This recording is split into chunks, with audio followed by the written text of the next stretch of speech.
Good morning. It's live noon on the day before Thanksgiving, November 25th, 2015. I am Chris Cahill, your host for the PPC Open Office Hour Radio Plus talk show.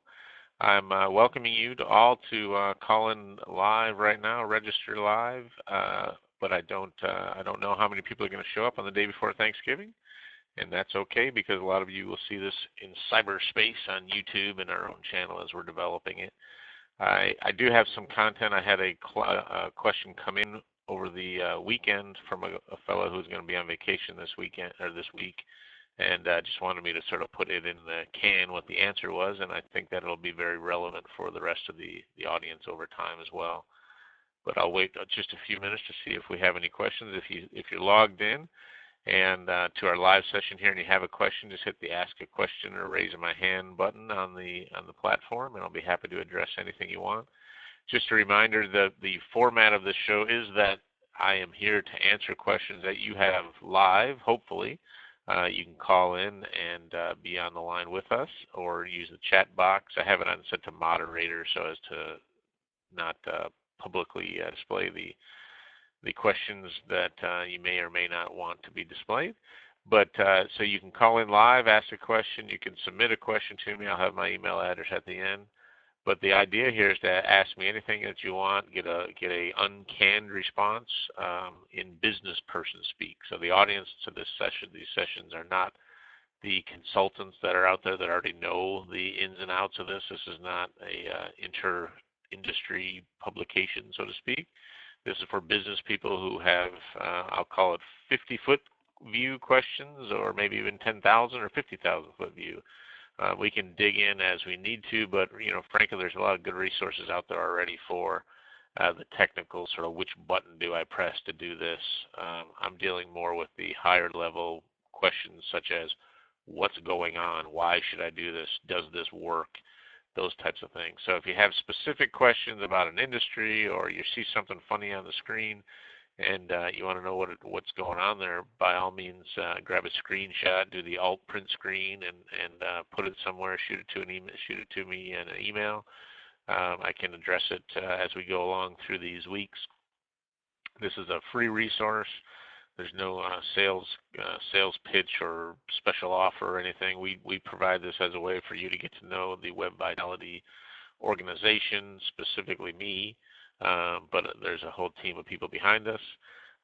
So as I suspected, nobody's spending their day before Thanksgiving wanting to talk to me. So I did answer a question, and the question was very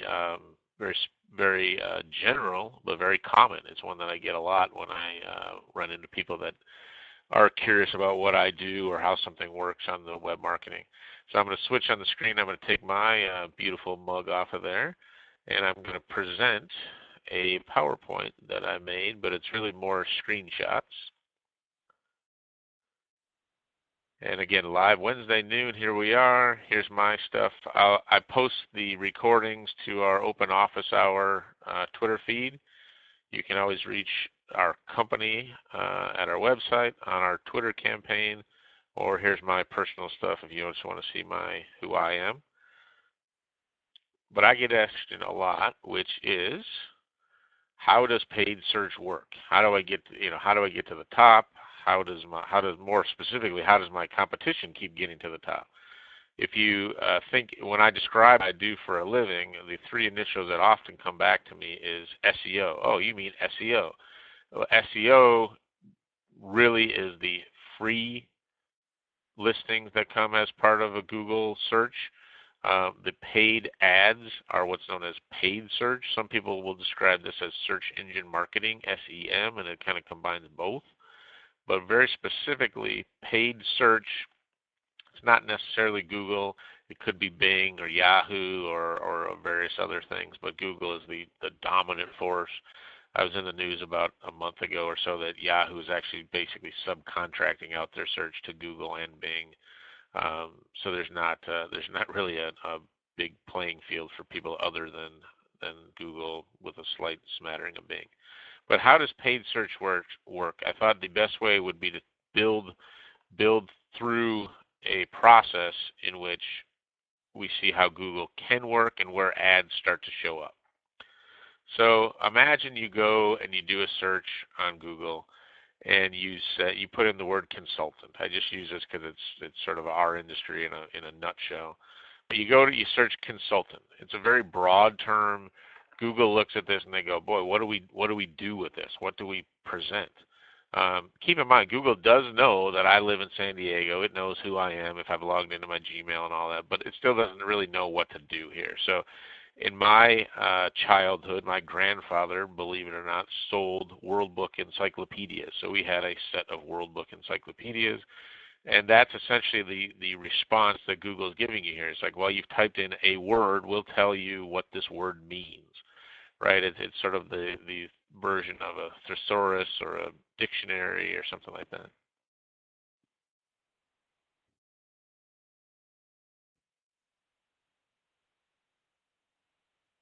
In question and answer mode. So if you have a question, there's an ask a question button on the screen. Feel free to click. But again, so getting back to the presentation here, so Google essentially gives you the answer that a dictionary or thesaurus would give you, which is oftentimes Wikipedia, right? It may have some news in the feed or whatever, but not very intuitive. There's no ads on here. Nobody's paying ads. Nobody's paying to have ads displayed. If you then go and type in consultants in San Diego, you can see on the screen it starts to change. A few things change. We've now typed in a term that people, and it's people, not it is businesses, but it's people within a business or their consultants, have decided that the phrase consultant San Diego is sufficiently identifiable that they want to display some ads. So there's an ad right here. This yellow symbol is telling us what the ad is. So there's an ad here, which we call the first placement, then all down the side here are ads. These people believe that the words consultant San Diego is sufficient enough that they would agree to be willing to pay that for a click if it were to occur.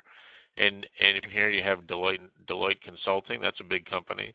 They do things around the world, certainly in San Diego, and they provide a whole wealth of knowledge. A lot of the people here are IT consultants. There's some business consultants. There's some small business consulting. These people, their ads are here for a couple of reasons, and I have it on the side of the screen there. Economics and a mistaken setup. So the economics, let me go with that first, is Consultant San Diego is going to be a very, relatively speaking, low-cost click. And what I mean by that is you put in a bid for this term. You're doing it because you're trying to find somebody that's looking for a consultant in San Diego, but it's so broad, right? You can have HR, you can have IT, you can have legal, you can have business, you can have sales consultants, you can have a broad range of consultants. But if you had, and we'll see this later, if you do a very specific search, you've now ramped up the competitiveness of the bidding, and the more narrow, the more expensive generally it's going to get. So these folks are taking kind of a little gamble on a cheaper click, again, relatively speaking. In case you were looking for an IT service provider, you might click here or here or here, right? Innovation consulting, that's a strategy, right? So this company down here, and we don't service them, and I don't know them. This could be, I'm just going to guess, like maybe like a $3 click if I clicked it. But if I went to some sort of business consulting search, it might jump up to a $10, $15, $20 click. So they're just sort of taking a chance that this is what you're looking for.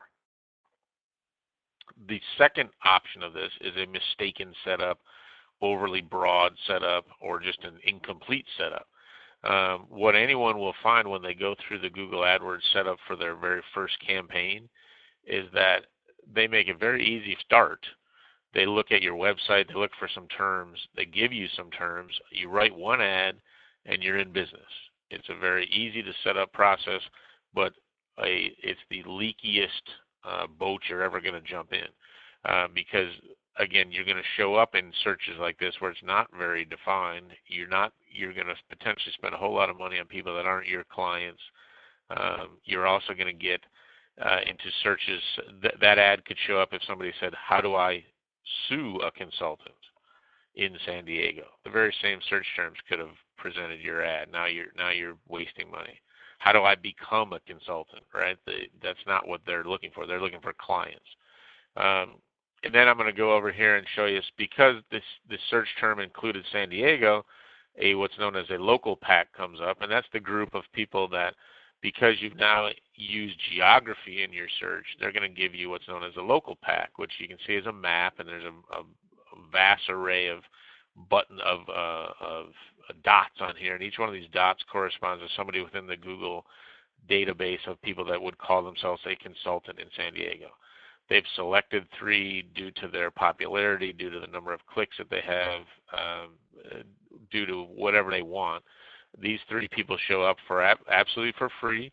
You can go to their website, you can get directions to their office, and then there's more down here that eventually, if you drill down, you could capture every one of these dots information. But these 3 lucky individuals are here primarily because they've probably listed themselves as a business management consultant in a Google Places directory, and they have an address. Google's not going to put you here if you don't have a website, directions based on your address and some sort of industry claim.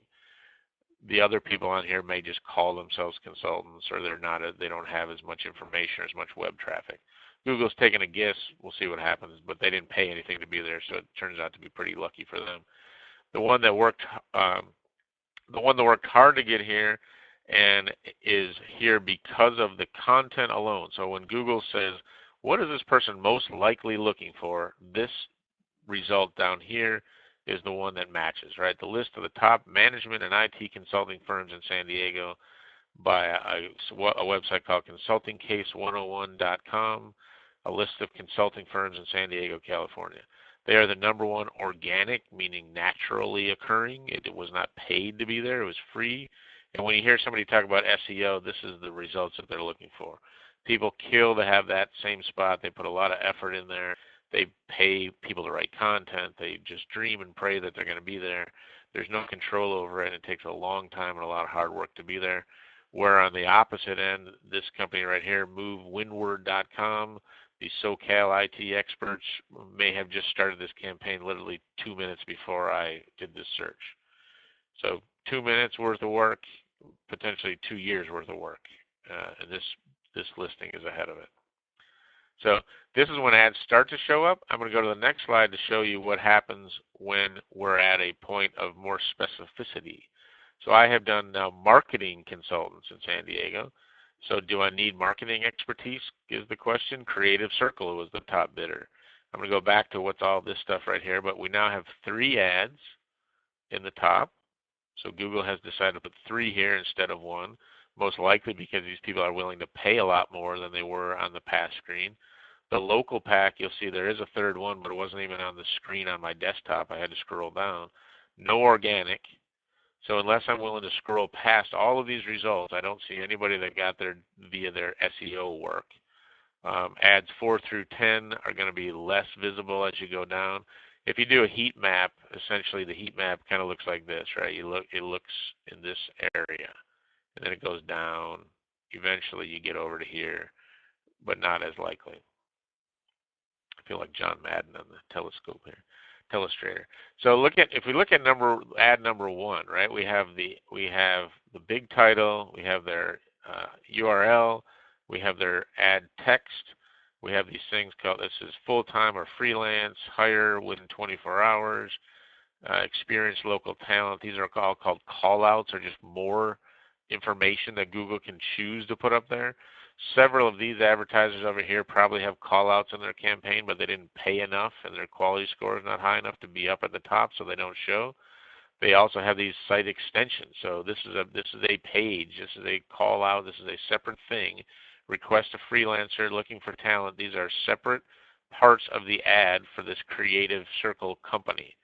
So their ad for potentially just a little bit more than this organization has all of this real estate. Google's doing that to drive people there because of the price they're paying and the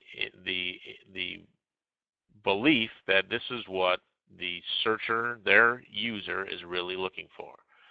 The next ad down, the creative marketing agency, Woolner Studios, They have their phone number in there, so they're grabbing that from their campaign, and they have a couple of different call-outs, 35 years experience, full-service agency.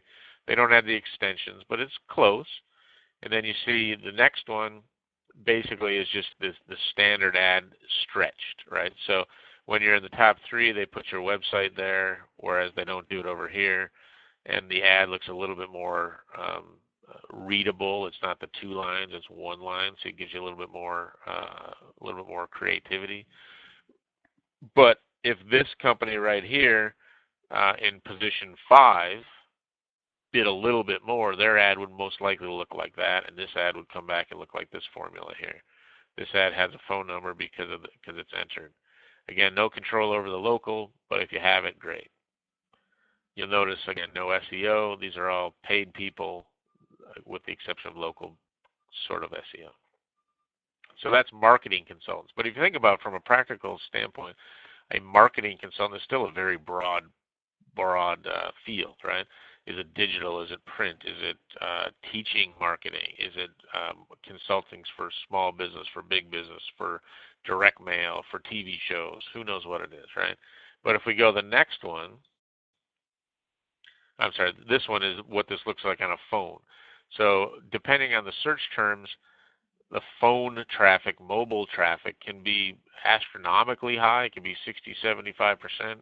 Even for very mundane, sort of ordinary services, it can still be 30, 35, 40%. So that same search on an Android phone, you can see what's on the first screen. This same ad is here. These are the same call-outs, but they're not extensions, so they don't take up as much space. But just so you can see here, this is the number 2 ad barely squeaks onto a large phone. This is a large modern phone. So there's a third ad, and then there's a local pack. So to get to the first SEO, you probably would have to scroll 5 times. This ad right here, the way this is designed is this real estate is going to be clicked a lot. And if you have a business that is very, very mobilely searched, let's call it a pizza place, right, or a restaurant or something, you are going to have to pay an ad to get searched, to get found on a phone. The odds of somebody finding a pizza place in San Diego that didn't pay for an ad are very, very small. You'd have to go to inside of an app or something like Yelp or whatever, but even there's ads taking up space too. So again, SEO, it's not dead, it's just hard to find. It's very popular to say it's dead, but it's not dead, it's just hard to find. Down here you see the second one, they have a call out button here, they have a call button. Again, they didn't necessarily pay anything more for that, it's just set up and Google decided to make that happen on their own essentially. If we go to now a much more refined search, website development consultants San Diego. So these are people that are going to essentially build you a website, right? So we have ads that can now, the price of these compared to the previous couple of screens will have skyrocketed. If I'm looking for something like this, everyone presumes that I have a need for a website development consultant. There is some leakage that if you're not running your campaign properly, I could also be looking for a job at a website development consultant, and I might have typed in which website development consultants in San Diego are hiring. And I'm going to go into, at the end of this, one of the sort of you have to do rules of this is what's something called negative keywords, and jobs and hiring and directions to and all that kind of stuff. Those would be things you would take out of this. But presumably everybody is at the table to bid on this search term because this is somebody that's looking to retain the services of a website development consultant. So you have Nerdery, MoPro, DevBootcamp.com have all been the top bidders. Yet you see number 2 here, the MoPro has their title, their domain extension has been moved up and highlighted. They have their text, which is #1 business web development firm, 24-hour delivery, try us for free. Then they have some call-outs, SEO friendly, thousands of happy clients, award-winning designs. More of them, they have Black Friday, 25 off website design. Then they have some site links, So if I go to your dream business site, it's going to be a click, and I'm going to go somewhere. I'm still going to pay for the click, but I'm going to go to a dedicated place. So number 2 right here, even though they're not paying as much presumably as number 1, and very slightly more than number 3, has taken up a tremendous amount of space on the screen. The odds of that ad being clicked over 1 or 3 have greatly increased versus if they were the same size. They've gotten a much bigger billboard, if you will. They've done that, and obviously I wouldn't know this, but number 1 and number 3 may not have had that content. Number 2 might have a bigger budget that Google's trying to satisfy. Nobody will ever know for sure why they did it. I'm pointing it out because it's something that can happen if you have your campaign and your profile set up properly with all of the bells and whistles included to give Google the option of doing it. I have an arrow over here, ad number 5 with an address. That's somebody that's added their address. And because this still has a local feel to it, San Diego, we get the local pack. In case you wanted to know that these guys were close by, Google says, hey, we'll put that in there. Even though you didn't pay nearly as much as these other guys, we'll put it there in hopes for you that somebody clicks, and the somebody clicking is our user, speaking as Google. If they think it's important that you're in Encinitas, then we'll show you that. As you go down, the ads get smaller. They kind of get back to their sort of basic ad copy styles. So the folks down here, I'm going to call them the bottom right crew, right? They're all sort of fighting over the cheap seats on the back of the plane, the last minute deals, the Groupons, whatever. They all have their $20 a day budget, and Google's got to get them some clicks to keep them in the game. But the real game is up here, and for this type of business, I would assume it's a $20 click up here, and it's probably a $4, $5, $6 click down there. Google's going to cycle through these guys. If I did this search throughout the day, they're not always going to be there. There's 50 people that are trying to get in these 5 spots, so you're going to show up 1 out of every 10 times, and you're going to get a click 1 out of every 25 times, and over the course of a month, you're going to spend your $100. This is the place where most people are sort of testing it. I'll talk to them later on in their test, or well after they've tested, and they'll say it didn't work. They didn't really dive into it. They may not have ever tried to figure out what it cost to be number 1. If they did have the chance to be number 1, their ad might have looked like this instead of like that. So the results weren't as good. There's a whole bunch of reasons and a whole bunch of topics we can go into. But you can see as we define, if we go back to, if we start, I'll just quickly scan through these. If we go from no ads to basic, to a little bit of sort of regional guesswork. Again, these people are going to pay, but not pay that much. They're going to pay, but marketing consultants are going to pay a lot more.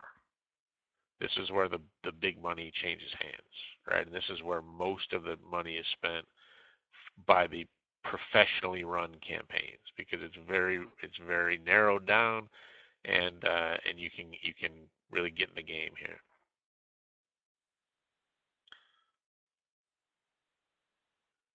So that is, in essence, how this works, right? This is why your screen changes. The waste and the loopholes and stuff are enough to fill a whole calendar year worth of these sessions. But I did come up with a don't do list for pay-per-click. Again, just so you know, I just questioned a whole bunch. How does it really work? Just on the financial part, Google charges you, the advertiser, when a user clicks your ad. Plain and simple. Whether they clicked it by accident, whether they clicked it because they didn't understand what you were selling, whether they clicked it in hopes that your consulting ad was what they were looking for or not, is really dependent upon the user and the exchange that Google has put together. But here's my 7 don't do list. Don't allow Google to select your keywords. I mentioned earlier before that when you just start, they'll ask you to type in your website. They'll pick a whole bunch of keywords. They'll set them up in what's known as broad match, and the official sort of definition of a broad match. So if I was in the consulting world, this is how this could spread, right? Their definition says ads may show on searches that include misspellings, synonyms, related searches, and other relevant variations. So that is the broadest, most wide way you can interpret what the person was trying to look for. That being said, I'll give you a specific example. We have a cleaning service client, so they do business-to-business cleaning. If you left it like this, the broad match would allow you to be displayed for people that would type in that they were looking for a maid to clean their home. So a janitor for a business has been broadly matched to a maid to clean my home. Those are very distinctly different businesses in our client's mind, and we had to exclude those. But if they weren't using us, they would have only been being shown when people were looking for maids, when in fact they were looking for janitors for their business. Number two, don't stop with the autopilot setup and just watch your credit card to see how much you're spending or how it's doing. This is very common. This is what happens after you go through the simple setup. You have to sort of go back and really fine tune it. You can do it, just a lot of people don't. They just sort of watch their credit card rack up. Three, don't forget to track the results. And by results, we're talking about conversions, which are people that have identified themselves as a prospect or at least a suspect, not just a click. The sales or the gross profit dollars by the source. So you know that your campaign is working because you can say, for every $37, I get a prospect, and I close 3 of those prospects, and those prospects on average spend $100, of which our gross profit is $50 per transaction. That's the type of data that you're looking to get. Number 4 of this is don't send traffic to a multi-call to action homepage. And almost all homepages are multi-call to action. Sign up for our newsletter. Buy this now. Be aware of our new coming in the spring. Sign up for our seminar. Make sure you don't miss our contest. All the things that have been put together by the whole company all show up on the homepage.